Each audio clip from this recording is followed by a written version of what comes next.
Quando criança eu me lembrava que os programas esportivos eram transmitidos na televisão, TV aberta, por exemplo, eram sempre pela Rede Globo. E existia também uma disputa muito grande das outras emissoras de TV aberta, por exemplo, para transmitir os outros jogos, jogos do Campeonato Brasileiro, ou até mesmo jogos da própria Copa do Mundo, que nem era falado no sentido de das outras emissoras tendo poder, autoridade de transmitir esses jogos, porque era algo muito distante. Nem sequer a Série B, por exemplo, era transmitida em outros canais abertos. Eles não tinham esse direito. E ao tentar entender tudo aquilo, ainda criança, as pessoas mais velhas sempre diziam que tinha que ter muito dinheiro envolvido, patrocinadores, etc e tal, que impossibilitavam que as outras emissoras tivessem os direitos exclusivamente dos jogos, entre outras coisas, mas ali principalmente dos jogos também. Isso forçou as outras emissoras a se readaptarem e a investirem, muitas delas, a Record, por exemplo, tentou durante muitos anos investir em programas esportivos, por exemplo, com matérias muito bem trabalhadas, mas mesmo assim nunca nada vingava, né? A Globo sempre triunfava sobre essas emissoras, chegando até um certo ano que o próprio Silvio Santos jogou a toalha e falou que era impossível que o SBT ultrapassasse a Rede Globo, falando aí também de uma forma total. Os anos foram passando e um, vamos dizer, um cometa, né, caiu na Rede Globo e o nome desse cometa é justamente a internet. A internet mudou, foi o divisor de águas total de todas as coisas. Já falei aqui no canal em outro vídeo, justamente que o grande diferencial do Brasil, do mundo como um todo, mas principalmente de países subdesenvolvidos como o nosso, foi a internet. Ela de fato, não só as pessoas que ganham dinheiro ali com a internet, mas todas as pessoas que querem postar trabalho, divulgar seus trabalhos, fazem isso através da internet, algo que, se não houvesse hoje, jamais, em hipótese alguma, outras pessoas teriam essa mesma habilidade de conversação, de diálogo, de forma global, de forma partilhada. Uma certa vez, ainda adolescente, eu acompanhava uma TV chamada Esporte Interativo e essa TV já existia por pouco tempo e ela já era muito presente, era muito constante. Eu lembro que eu conversava ali com os meus colegas sobre o esporte interativo, sobre a forma deles transmitirem os jogos, apresentarem os jogos. E dentro dessa emissora existia um rapaz chamado Casemiro Miguel, que era justamente um desconhecido, um estagiário, trabalhava na parte da produção do esporte interativo. E desse estagiário, e do crescimento da própria internet nesse período, ele começou a fazer reações de alguns jogos, reações também de tweets na internet, reações de tudo aquilo que acontecia no meu streaming como um todo, em lives, e foi faturando, foi ganhando dinheiro através das suas lives, e aquilo cresceu de uma forma tão grande, seu trabalho cresceu de uma forma tão extraordinária, que ele passou a trabalhar justamente com esporte, com comentários de jogos, com reações a vídeos, por exemplo, e isso cresceu de uma forma tão assustadora, tão avassaladora, que acabou promovendo e o elevando de um simples estagiário ali do esporte interativo, agora um trabalhador autônomo pela internet, para simplesmente, hoje, atualmente, o maior apresentador de um programa esportivo. Por mais que, evidentemente, os contratos milionários que sustentam a Casa TV, é claro, não foi só de uma noite para o dia que isso aconteceu, mas o dinheiro também que vem da parte do governo que financia as transmissões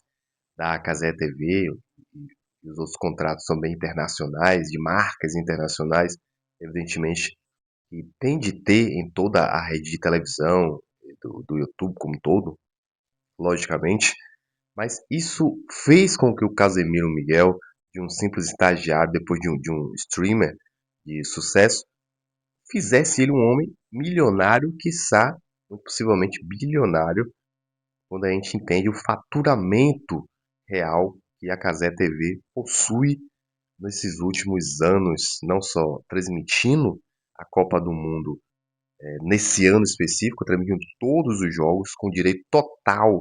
e exclusivo de todos os jogos, ultrapassando aí o próprio SBT e a própria Rede Globo também, em espectadores, em inscritos também do canal. E não satisfeito com isso, comprando todos os outros direitos esportivos da Copa do Mundo Feminina, que vai ter, das Olimpíadas também, do Campeonato Brasileiro,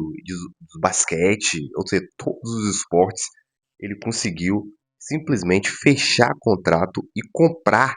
tudo isso através, evidentemente, repito, dos patrocínios, do dinheiro por parte também do governo brasileiro e também das marcas internacionais que, evidentemente, principalmente das bets, né? Ele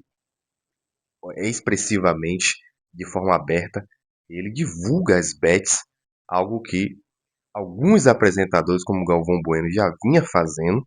mas ele faz isso de uma forma muito mais aberta. Outra coisa interessante a notar é que todos os apresentadores, ou alguns apresentadores, melhor dizendo, que eram do esporte interativo, por exemplo, hoje trabalham para o Casemiro Miguel, apresentadores que não tinham a mesma visibilidade,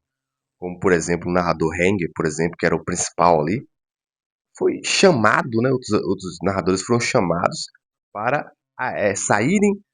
de serem coadjuvantes, deixarem de serem coadjuvantes para serem atores principais na Cazé TV, que leva aí o próprio nome do seu dono, né, o Casemiro Miguel. De certa forma, outra coisa interessante também que ele faz, eu acho muito interessante, é que ele chama o Galvão Bueno, ele pega propagandas do Galvão Bueno, pega apresentadores de outras redes de televisão, fala abertamente uma linguagem da internet, coisa que as outras redes de televisão perderam. Não só a Rede Globo, mas todos os outros meios de comunicação abertos, já há muitos e muitos anos, simplesmente se tornaram desconectados da realidade da internet, da realidade da conversação, não só entre os jovens, mas total. Cada vez mais a vida ela passa pela internet. E o Casemiro ele entendeu isso há muitos anos e parece que esse crescimento dele não tem limites. É claro, tudo chega em um ponto onde se vai estatizar, evidentemente, onde terão também nuances, nós sabemos, mas até o momento da última Copa para essa, por exemplo, o crescimento da Cazé TV foi extraordinário, chegando a milhões de inscritos, batendo milhões de visualizações. E outra coisa interessante é que o famoso delay que o pessoal falava aí da diferenciação da internet do analógico, simplesmente vai deixar de existir, porque se todo mundo assiste a Cazé TV, logo não tem mais delay,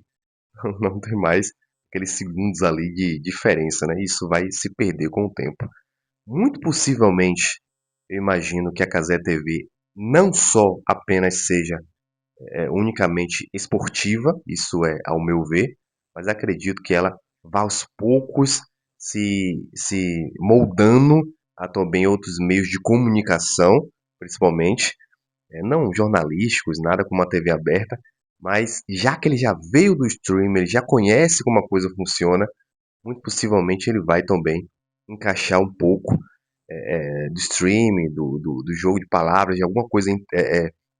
que acontece ali também na internet, ele vai transformar isso em alguns quadros. Muito possivelmente ele deve fazer isso no futuro e, de certa forma, já está injetando isso junto com o futebol, junto com os outros esportes também. Bom, se gostaram desse vídeo, inscrevam-se no canal,